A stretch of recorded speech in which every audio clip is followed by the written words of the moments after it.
It's nearly half a century since the Dalai Lama fled Tibet and set up a government in exile at Dharamsala in India. Since then, tens of thousands of Tibetans have braved crossing the high mountain passes of the Himalayas to follow him into exile.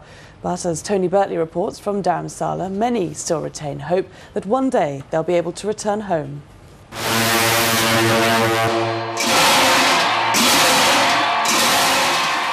Exiled Tibetan monks perform an ancient fire ceremony to ward off evil spirits.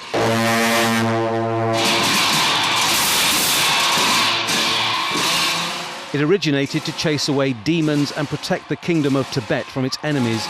These days, it's aimed specifically at China. And aimed in particular at one man, Hu Jintao, the Chinese president. When he was the party chief, he was directly responsible for murder, kidnapping, and many people who were missing, people who were protesting in the street, who were taken into prison and beaten to death. This is the movement for Free Tibet based in the Indian town of Dharamsala.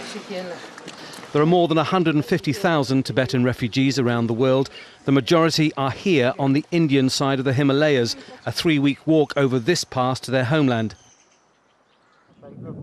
Every year, 3,000 Tibetans flee Chinese oppression, sometimes with disastrous consequences.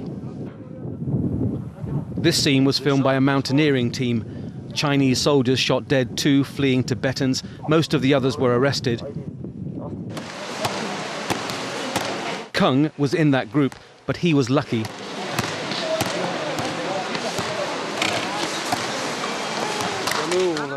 He told me that he heard shots and saw people fall, and he said he was frightened and ran.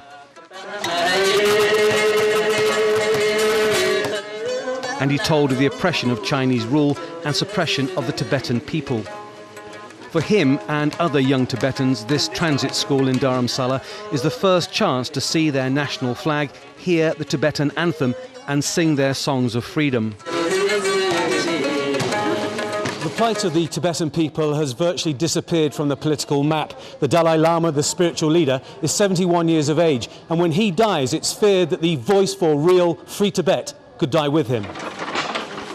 Most Tibetans are devoted followers of the Dalai Lama and Buddhism, but most here have been born outside Tibet and don't have the same emotional ties. Deden runs a small tourist shop. His grandfather told him stories of Tibet and the beauty of the country. He wants to see for himself, but not to live there. To be true, I'm very happy here, because I was born and brought up here, and it's like 60% I'm Tibetan, 40% I'm Indian, you know. That's not the case for the older Tibetans. Samden is 72 years old, and he fled to India with the Dalai Lama in 1959. He believes he will return one day to the place of his birth. It will happen. I was young when I came here, but I still remember my country, and I'm sure I'll see it again, one more time before I die. Tashi Lahamo is from Lhasa, the Tibetan capital. She's been in India for nearly 50 years, but she will never see Lhasa again. She went blind 3 years ago. She says she stays alive just to be able to walk on Tibetan soil again. Tibetans have always followed the course of non-violence in the campaign for a free Tibet. It hasn't worked, and now these people seem destined to live their days on the wrong side of the mountains. Tony Birtley, Al Jazeera, Dharamsala, India.